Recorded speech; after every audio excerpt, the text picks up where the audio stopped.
ஷேய் பார்வதி அம்மா, நீதிமான் நீதிமான் நீதியை தவறி நடத்தி இன்னும் அசம்பாத்தில் போகுது சரியா. அதனால் கணக்கு இன்னைக்கு போட்டார். பெண்கள் பெண்கள் வாங்கி கொடுத்தா ஆண் இழிச்சிக்கிட்டு வாங்கி சாப்பிடுவான். இப்போ உள்ள ஜென்ரேஷன்லேருந்து 18 வயசு 15 வயசு ஆணும் பெண்ணும் அவங்களுக்கு சாப்பாட்டு உணவு எப்படி? அப்போ உணவு போட்டாரா, உணவு உள்ள கணக்கு போட்டிருக்காரா? இப்போ இந்த மூளையை திருப்புவார். யாரா? பெண் மூளையை திருப்புவார். அப்போ மூளை ஒரு செகண்டில் திருப்பினோடனே ஆணை க்ளோஸ் பண்ணிடுவான். விச வச்சு கொல்றது, அடித்து கொல்றது, என்னென்ன பண்ணணுமோ பெண்ணால் விட்டு க்ளோஸ் பண்ணிடுவார். எல்லாமே கோர்ட்டில் நீதிமன்றத்திலேருந்து நீதியை தவறி நடத்தினால கணக்கு தப்பு கணக்கு நீ நடத்துகிறனால தப்புக்கு கணக்கு கைலாசிலேருந்து கடவுள் விடுதார்.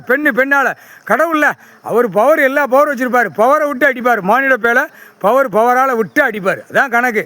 புரியுதா? இப்போ பூரா ஆடு மாடு கோழி பறவைகளை அந்த ஆணை உற்பத்தியை பூரா சாப்பிடுவான். ஆணுன்னா நல்லாயிருக்கும், கறி நல்லாயிருக்கும் அப்படின்னு. எப்படி? அப்போ இவன் எவ்வளோ பெரிய கொழுப்பு இந்த பேய்களுக்கு. அப்போ இவனுங்களை என்ன செய்யணும்? அப்போ அவன் பொண்டாட்டி புள்ள மார்களை வச்சு க்ளோஸ் பண்ணுவார். அதான் கணக்கு. இப்போ மூதேவி வெளியே போயிடுச்சு. வெளியே போக போக போக மில்லு தொழிற்சாலை எல்லாம் மூதேவி தான் உள்ளே இருக்கும். புரியுதா இல்லையாடா? மூதேவி தான் உள்ளே உட்காந்துருப்பா. மில்லு தொழில் என்னென்ன கம்பெனிகள் போட்டிருக்க? 1500 கம்பெனிகள் போட்டிருக்க.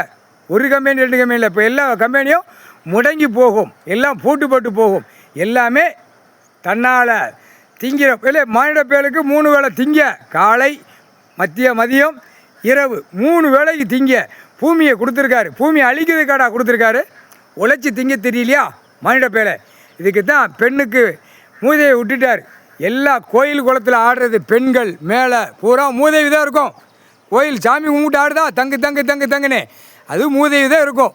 மூதேவியை பார்க்க எல்லாமே ஆணு க்ளோஸ் ஆயிரும். முக்கால் சத்தியம் ஆணை பூரா க்ளோஸ் பண்ணிடுவார். இப்போ அரசியல்வாதி கூடிய சீக்கிரமாக அவன் வீட்டுக்குள்ளே பொண்டாட்டிமார்கள் புள்ள மகாமார்களை விஷத்தை வச்சே கொள்ளுவான். அந்த மாதிரி திருப்பி விடுவார். இவன் வந்து விளையாடுதான், கடவுள்கிட்ட வந்து விளையாடுதான். அவர் தான் சொல்கிறார்ல, நான் விளையாடுவேன், ஏன்ட்ட அவன் விளையாடுதான்.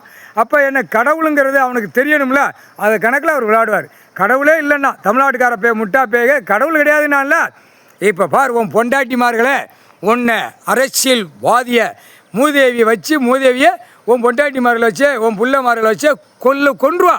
அந்த மாதிரி விட போகிறார். விட்டுட்டார். இனிமேல் என்னத்தை அந்த போய்கிட்டு இருக்கு. இப்போ எல்லாம் மூதேவி உட்காந்துக்கிட்டு இருக்கா. அவன் வீட்டில் அவன் பொண்டாட்டிமார் புள்ளமார் பெண்ணு மேலே மூதேவி இருக்கா. மூதேவி இருந்தால் என்ன ஆகும்? உன் குடும்பம் நாசமாக போயிடும். சங்கு ஊதுறதுக்கு போகும். புரிஞ்சுக்கோங்கடா. கையை தூக்குடா. நான் கூட அவரை அவமதித்தேன். பார்வதி அம்மா கூட என் ஈஸ்வரனை பரமசிவனை அவமதித்தேன். இன்றைக்கி தான் அவருடைய கைலாசத்தில் உட்கார்ந்த பிறகு தான் தெரியுது. வாமூடி போட்டாரடா. கொரோனா காலத்தில் வாமூடி போட்டாரா? வாமூடி போடுறா அப்படின்னு உலக நாடே வாமூடி போட்டியா? இப்போ அடிப்பார் பார். அரசியல்வாதியை மூதேவியை வச்சே கொன்றுவார். அவன் வீட்டில் பெண்ணால் அழிய போகிறான், அழிஞ்சு போவான் அரசியல்வாதி. முக்கால்